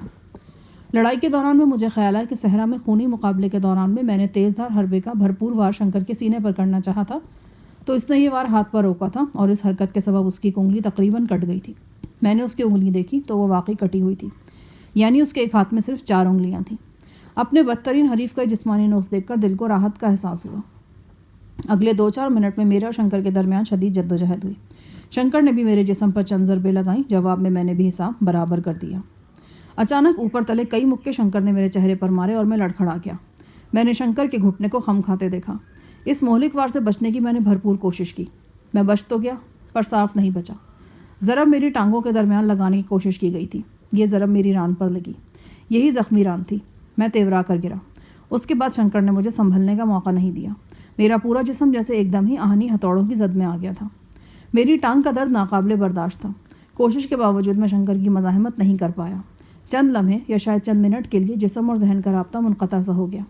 حواس بحال ہوئے تو میرے ہاتھ پھر سے ہتھ کڑی میں جکڑے جا چکے تھے۔ کمرے میں تاریکی کا راج تھا۔ 2-3 سایوں نے مجھے دبوچ رکھا تھا اور پھر سے میری ہتھ کڑی کو ایک آہنی کنڈے سے منسلک کرنے کی کوشش کر رہے تھے۔ میں نے پاؤں کو حرکت دینے کی کوشش کی تو اندازہ ہوا کہ وہ پہلے کی طرح باندھے جا چکے ہیں۔ کچھ دیر بعد میں پھر اسی حالت میں تھا جس میں شنکر کے آنے سے پہلے تھا۔ میرا شکستہ جسم اب کچھ اور شکستہ ہو چکا تھا۔ سب سے زیادہ تکلیف ٹانگ میں تھی۔ یہ نشانی میں ماریتینیا کے صحرا سے لے کر آیا تھا۔ ٹانگ میں اٹھنے والی ہر ٹیس کے ساتھ جلتے ہوئے جنگل، ہنستے ہوئے دیوانے پجاری اور ہر طرف پھیلتے دھوئیں کا منظر آنکھوں کے سامنے آ جاتا تھا۔ اس کے ساتھ ہی آگ کا وہ ستون نگاہوں کے سامنے چمکتا تھا جو در حقیقت ایک جلا ہوا درخت تھا جس کے گرنے سے میری ٹانگ زخمی ہوئی تھی۔ سلاخدار کھڑکی کی دوسری جانب سے عاصم کی زہریلی آواز کانوں سے ٹکرائی۔ اب تو تمہیں شکایت نہیں ہونی چاہیے شاہ جہاں، تمہیں صرف ایک بندے نے لمبا لٹایا ہے۔ میری تھوڑی سے لہو کی بوندیں ٹپ ٹپ گر رہی تھیں۔ میں نے کندھے سے رگڑ کر تھوڑی صاف کی اور شیخ کی طرف بس دیکھ کر رہ گیا۔ مجھے زخموں سے چور چھوڑ کر وہ لوگ چلے گئے تھے۔ شنکر بھی نگاہوں سے اوجھل ہو چکا تھا۔ شاید وہ مزید تشدد سے پہلے تھوڑا سا وقفہ دینا چاہتے تھے۔ اچانک میں چونک گیا۔ سلاخدار کھڑکی کی دوسری جانب ایک ہلکی سی آہٹ سنائی دی۔ میں نے دیکھا مدھم روشنی میں ایک پولیس اہلکار میری طرف آ رہا ہے۔ وہ درمیانی عمر کا شخص تھا۔ وردی سے اندازہ ہوا کہ حوالدار ہے۔ اس کے ہاتھ میں ایک بوسیدہ سا کمبل تھا۔ اس نے کمبل کے نیچے سے چابیوں کا گچھا نکالا اور بڑی احتیاط سے دروازہ کھول دیا۔ وہ اندر داخل ہوا تو میں نے دیکھا کہ اس کی آنکھوں سے آنسو بہہ رہے ہیں اور ہونٹ کپ کپا رہے ہیں۔ اس نے عجیب نگاہوں سے مجھے دیکھا، پھر ایک دم آگے بڑھ کر میرے اوریاں شانے کو اور بازو کو چومنا شروع کر دیا۔ میں نے کچھ بولنا چاہا مگر اس نے ہونٹوں پر انگلی رکھ کر اور شی کی آواز نکال کر مجھے خاموش کرا دیا۔ بڑی آہستگی کے ساتھ اس نے ایک دوسری چابی میری ہتھ کڑی میں لگائی اور اسے بھی کھول دیا۔ میرے ہاتھ کھل کر نیچے آئے تو اس نے انہیں بھی چوما۔ موٹے موٹے آنسو میرے ہاتھ کی پشت پر گرے۔ وہ سرگوشی میں بولا، چلو جناب، میرے ساتھ چلو، میں آپ کو یہاں سے نکال دوں گا۔ تم ایسا کیوں کر رہے ہو؟ میں نے جوابی سرگوشی کی، میں ایسا نہ کروں گا تو میرا کلیجہ پھٹ جائے گا۔ اس نے لرزہ ہاتھوں کے ساتھ کمبل کے نیچے سے ایک بھرا ہوا ریوالور نکالا اور میری خون آلود پتلون کی جیب میں ڈال دیا۔ اس کے بعد بوسیدہ کمبل اس نے میرے شانوں پر پھیلا دیا۔ ایک لمحے کے لیے میرے ذہن میں ہے کہ کہیں یہ کوئی سازش نہ ہو۔ کبھی کبھی حوالاتیوں کو اسی طرح جان بوجھ کر فرار کرایا جاتا ہے اور پھر گولیوں سے اڑا دیا جاتا ہے۔ اگلے روز پولیس مقابلے کی خبر چھپتی ہے۔ میں نے ایک بار پھر دھیان سے حوالدار کا چہرہ دیکھا۔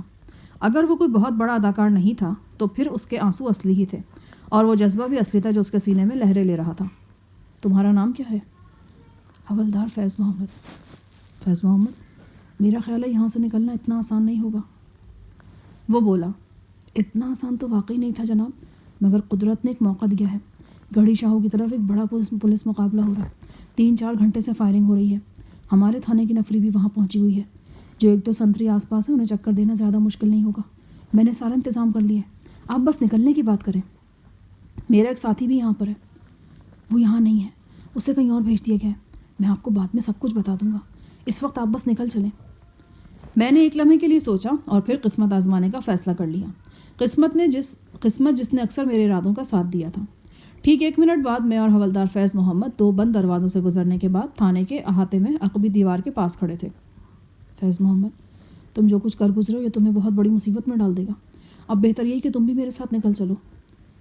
میں جانتا ہوں صاحب جی، اب مجھے یہاں سے نکلنا ہے، لیکن میں اپنے طریقے سے نکلوں گا۔ اس نے ایک پرچی میرے ہاتھ میں تھما دی۔ اگر آپ کے پاس کوئی اور ٹھکانا ہے تو ٹھیک ہے، ورنہ اس ایڈریس پر پہنچ جائیے۔ اللہ نے چاہا تو آپ کچھ دن کے لیے بالکل ٹھیک ہو جائیں گے، بالکل محفوظ رہیں گے۔ ٹھیک ہے، میں نکلتا ہوں، لیکن تم نے جو کچھ بھی کرنا ہے ذرا جلدی کرو۔ میں سمجھ رہا ہوں جناب۔ شاید وہ کچھ اور بھی کہتا مگر اسی دوران ایک کمرے کی بتی روشن ہوئی اور آہٹ وغیرہ سنائی دی۔ حوالدار فیض نے اشارے سے کہا کہ میں نکل جاؤں۔ میں نے پاؤں پر اچھل کر بیرونی دیوار کا بالائی کنارہ تھاما اور بازوؤں کے زور پر جسم کو اوپر کھینچا۔ دیوار کے اوپر اوندھا لیٹ کر میں نے ارد گرد کا جائزہ لیا۔ یہ ایک چھوٹی سڑک تھی۔ ایک کھٹارا پک اپ میں 2 افراد سوئے پڑے تھے۔ 15-20 گز دور گنے کے رس والی خالی ریہڑی کے نیچے 2 کتے غالباً گھر بسانے کی پلاننگ کر رہے تھے۔ میں دیوار سے کود کر نیچے آیا، کمبل میں منہ سر لپیٹا اور مخالف سمت میں بڑھا۔ موسم خنک تھا، ہلکی سی ہوا بھی چل رہی تھی۔ مختلف گلیوں سے ہوتا ہوا میں جلد ہی نسبت روڈ پر آ گیا۔ ایک پولیس موبائل سائرن بجاتی ہوئی لکشمی چوک کی طرف سے آ رہی تھی۔ میں پان سگریٹ کے کھوکے کے عقب میں ہو گیا۔ یہاں پیشاب کی بدبو سے دماغ پھٹا جا رہا تھا۔ قریب ایک فقیر اپنی گدڑی میں لپٹا خواب خرگوش کے مزے لے رہا تھا۔ میں نے غور سے اس فقیر کی صورت دیکھی۔ دل میں خواہش پیدا ہوئی تھی کہ اس مست حال شخص سائیں علی ہو اور حق ہو کا نعرہ لگا کر کھڑا ہو جائے، پھر وہ آنکھیں نچا کر کہے، ہاں شفیع محمد، کس نامعقول پولیسی کی گردن توڑوانی ہے تم نے؟ میرے پاس 2 ہیوی ویٹ جن فارغ بیٹھے ہوئے ہیں۔ مگر سائیں وہاں نہیں تھا۔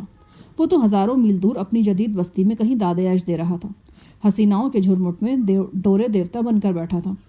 پولیس کی گاڑی سائرن بجاتی گزر گئی تو میں پھر لکشمی چوک کی طرف بڑھنے لگا۔ ایک راہگیر سے میں نے وقت پوچھا۔ رات کے 2:30 بج چکے تھے۔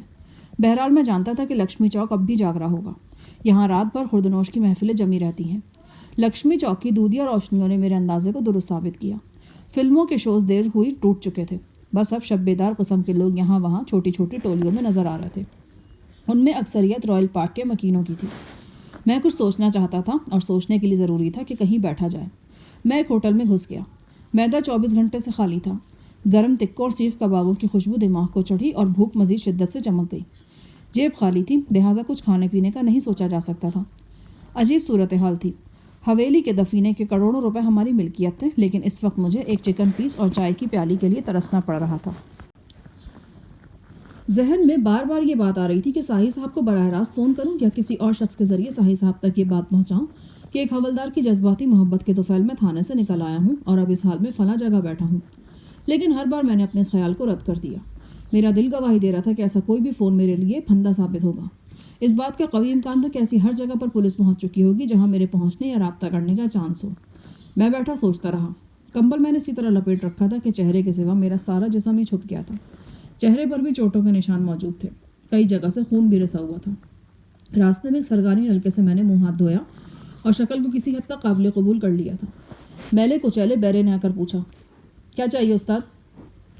دل تو چاہا کہ کہوں جو کچھ ہے سب لے آؤ، مگر پھر برداشت کیا، ابھی ٹھہر جاؤ۔ بیرا نما لڑکا نے پانی کا گلاس ذرا زور سے میز پر مار کر اپنی ناپسندیدگی کا اظہار کیا اور چولہے کے قریب کھڑا ہو کر اپنی گیلی قمیص سکھانے لگا۔ اسی دوران میں گشتی پولیس کے کانسٹیبل اندر آ گئے۔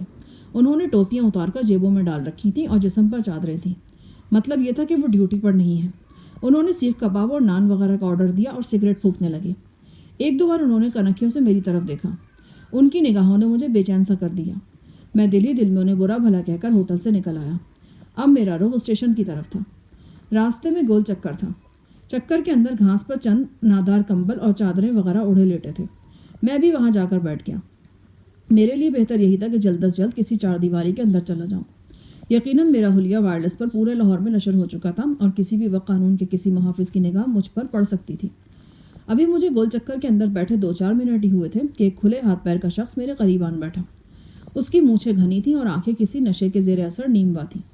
اس نے جسم کے گرد چادر لپیٹ رکھی تھی، سر پر مفلر بندھا ہوا تھا۔ کہاں سے آئے میرے شہزادے؟ اس نے لاہوری انداز میں پوچھا۔ کیوں؟ کیا بات ہے؟ بات تو کوئی نہیں، بس ایسے ہی پوچھ لیا تھا۔ میرے شہزادے، کوئی مال پانی میں ہے میری جان؟ نہیں، مہربانی۔ اوے اگر نہیں پینا تو کچھ پلائی دو، کوئی سگریٹ، کوئی چرس سوٹا؟ نہیں، میرے پاس کچھ نہیں ہے۔ اوے اگر نہیں ہے تو کوئی پیسہ ہی نکال دے، آج تو اپنی جیب بالکل پھوکٹ ہو رہی ہے۔ پیسہ بھی نہیں ہے۔ اوے تو بولتا بڑا خشک ہے، چل کوئی 10-15 روپے نکال، چل شابش۔ اس نے تیور بدل کر کہا۔ اچھا تماشا تھا۔ ایک کن ٹوٹا استاد جہانی سے ٹیکس وصول کرنا چاہ رہا تھا۔ یقینی بات تھی کہ وہ مجھے لوٹ نہیں سکتا تھا کیونکہ میرے پاس کچھ تھا ہی نہیں۔ میری خاموشی کو میرا تذبذب سمجھ کر اس نے ایک قدم اور بڑھایا اور اپنا بھدا موٹا ہاتھ زبردستی میرے کمبل میں گھسانا چاہا۔ میں نے جواباً اس کے ہاتھ میں ریوالور کی نال تھما دی۔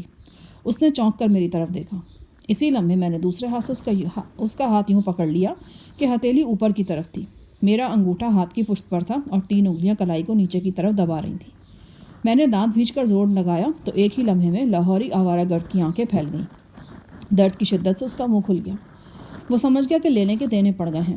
وہ ایک لمحے کے لیے ایسا لگ رہا تھا کہ اٹھ کر بھاگ جائے گا، لیکن بھاگنا اس کے لیے ممکن نہیں تھا۔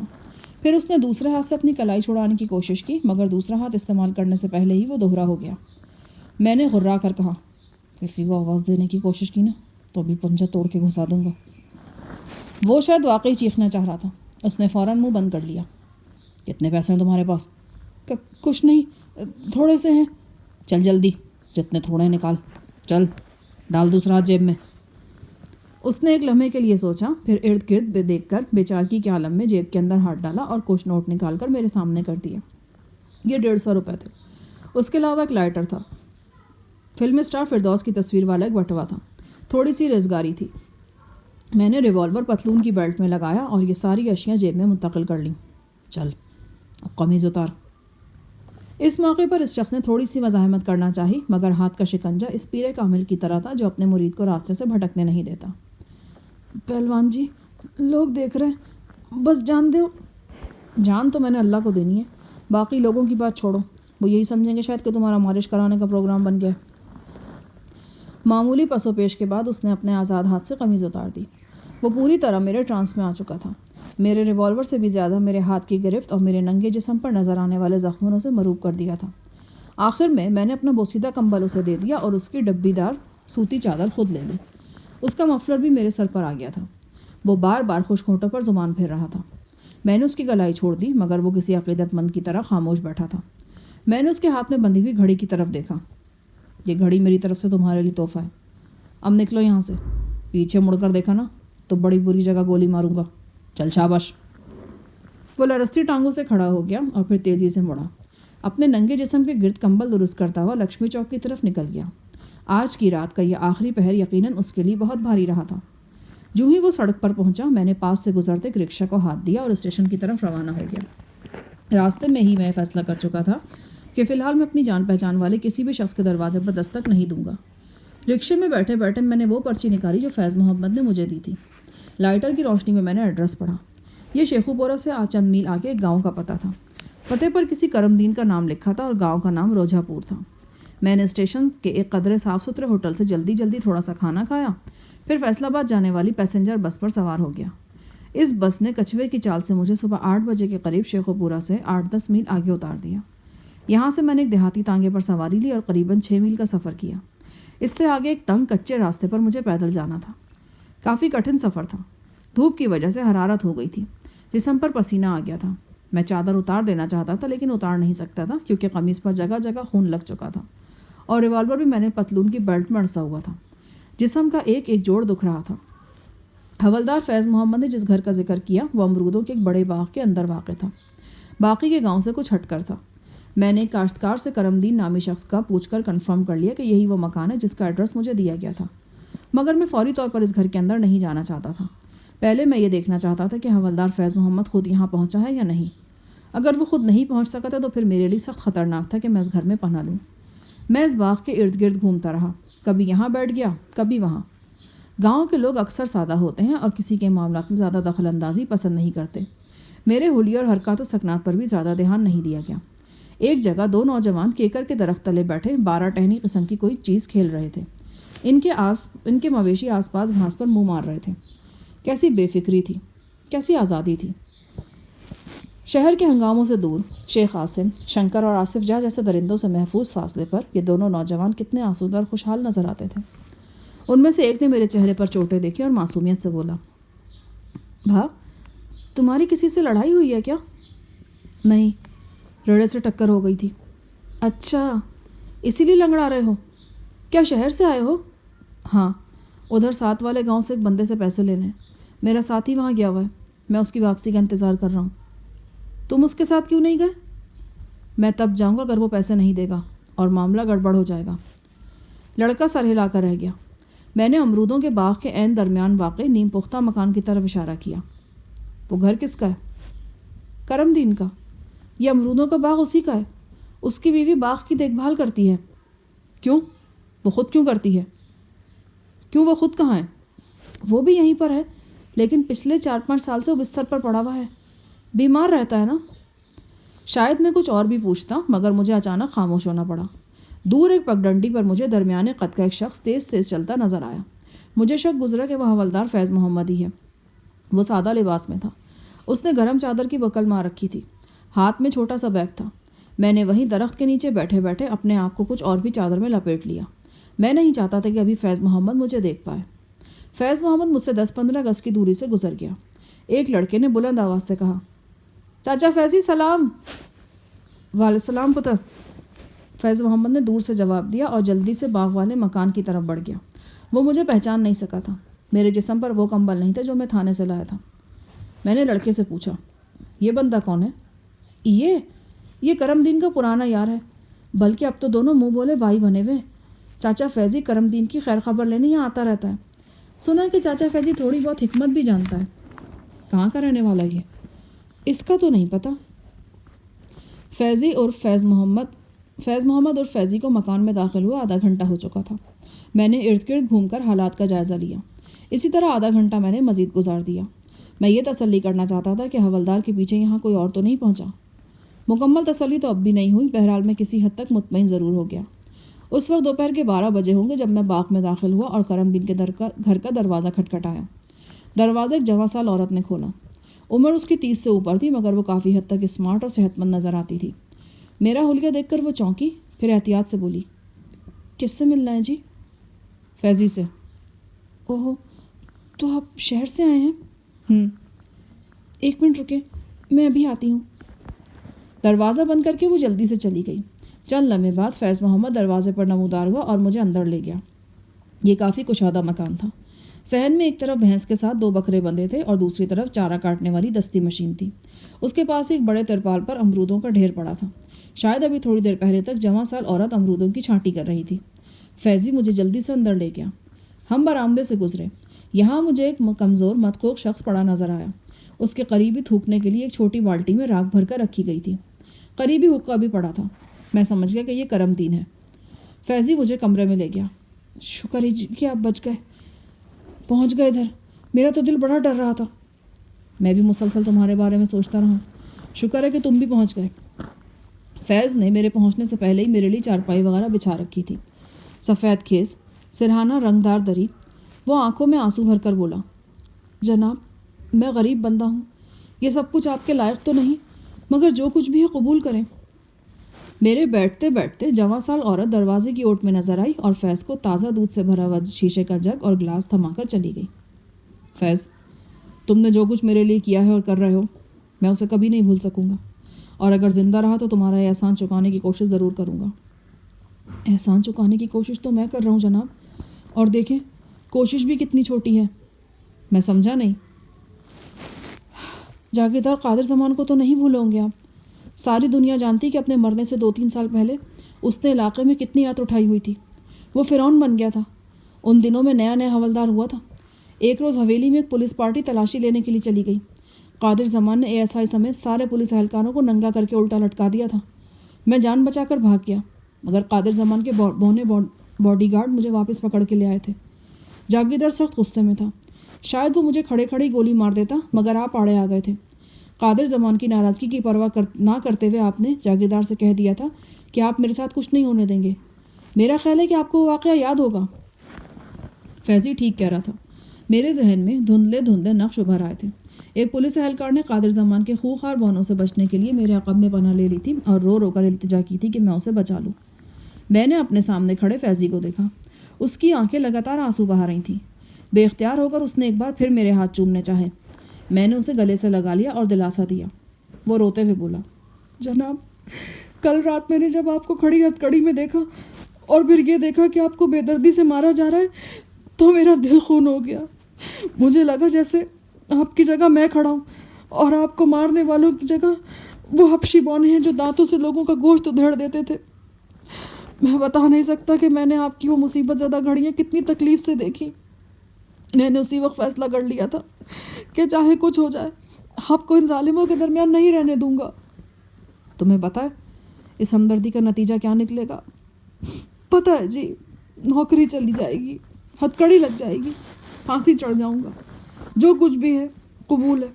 یہ سب کچھ میں کسی معمولی بندے کے لیے نہیں کر رہا، آپ کے لیے کر رہا ہوں۔ میں تو سمجھتا ہوں کہ یہ میری خوش قسمتی ہے کہ آپ کے کسی کام آ سکا ہوں۔ ایسے ہزاروں ہوں گے جو آپ کے ایک اشارے پر آپ کے لیے جان دے سکتے ہوں گے۔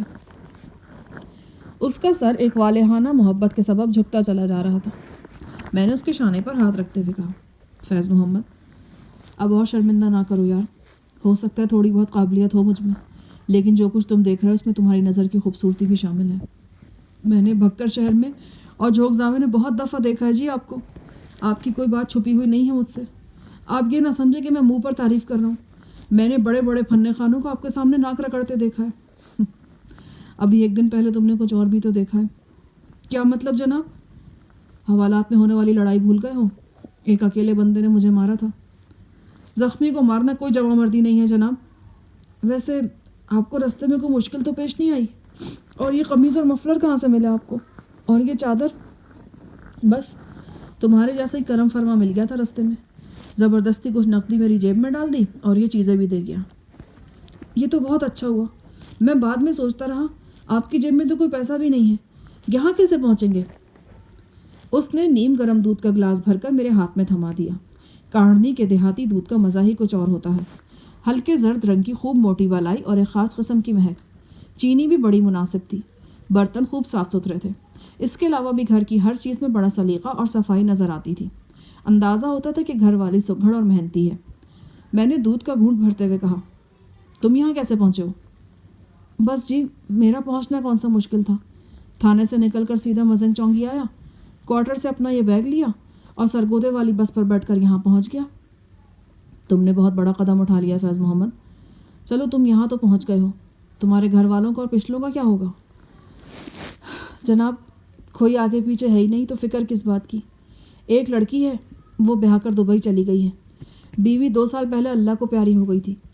کوئی عزیز رشتہ دار نہیں ہے یہاں میرا، دم کا دم، دھوکہ نہ غم۔ 2 ایک یار بیلی ہیں، ایک تو خود پولیس میں ہے، دوسرا سرکاری ملازم ہے۔ زیادہ ہوا تو ان کو 2-4 دن حوالات میں رہنا پڑ جائے گا۔ باقی رہی وردی، تو وہ تو میں نے دل ہی دل میں اسی وقت اتار پھینکی تھی جب آپ کی مدد کا فیصلہ کیا تھا۔ ساری عمر نوکری تو کرنی نہیں تھی، سمجھوں گا کہ 4-5 سال پہلے ہی ریٹائر ہو گیا ہوں میں نے تعجب سے اپنے سامنے بیٹھے فیض محمد کو دیکھا۔ اس کی آنکھوں میں چمکتی ہوئی نمی میں مجھے سچے موتیوں جیسا انمول جذبہ نظر آیا۔ جس وقت حوالات میں مجھے فیض محمد ملا تھا، اس سے چند لمحے پہلے میں عجیب انداز سے سوچ رہا تھا۔ میں سوچ رہا تھا میرے لاہور کو کیا ہو گیا ہے۔ اس وطن کی مٹی اور اس لاہور کا چہرہ چومنے کے لیے میں دن رات ترسا ہوں، اور آج یہ لاکھوں انسانوں کا شہر پتھر کا ہو گیا ہے۔ ان پتھروں کے بیچوں بیچ مجھے جان لیوا تکلیف سے گزارا جا رہا ہے اور پتھر خاموش ہیں۔ اور پھر اس کا جواب لاہور نے شاید فیض محمد کی صورت میں مجھے دیا، اور یہ جواب بڑا تسلی بخش تھا۔ ابھی شہر زندہ دلان میں زندہ دل موجود تھے۔ ان لمحوں میں مجھے کسی دانا کا قول یاد آنے لگا۔ اس نے کہا تھا، زندگی کی کھیتی میں کچھ نہ کچھ بکھیرتے جاؤ، ایک دن اپنے پیچھے باغ کھلا ہوا دیکھو گے۔ غالباً میری بکھری ہوئی ایک چھوٹی سی نیکی آج ایک شجردار سایہ بن کر میرے سامنے آ گئی تھی۔